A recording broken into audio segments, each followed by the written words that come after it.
మనకి ఎల్లప్పుడూ ఐశ్వర్యం లభిస్తూనే ఉండాలంటే, దరిద్రం అనేది లేకుండానే ఉండాలంటే, ఎప్పుడూ డబ్బులు బాగా వస్తూనే ఉండాలంటే మన ఇంట్లో కొన్ని వస్తువులు ఉండాలని పరిహార శాస్త్రంలో చెప్పడం జరిగింది.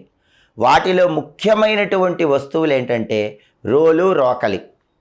ఎందుకంటే రోలు అనేటటువంటిది పార్వతీదేవి స్వరూపం, రోకలి అనేటటువంటిది పరమేశ్వర స్వరూపమని ప్రామాణిక పరిహార శాస్త్రంలో చెప్పారు.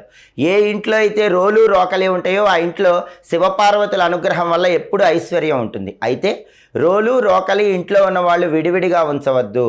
రోలు, రోకలి ఎప్పుడు కలిసే ఉండాలి, శివపార్వతులు ఎప్పుడు కలిసే ఉండాలి. ఒక ఇంట్లో శుభకార్యక్రమం కోసం పసుపు దంచితే రోట్లో అతి తొందరలోనే ఇంకా శుభ కార్యక్రమాలు జరుగుతూ ఉంటాయి. అంతటి శక్తి రోలు, రోకలికి ఉంటుంది. ఆ తర్వాత ఖచ్చితంగా ఇంట్లో ఉండాల్సిన వస్తువు చాట.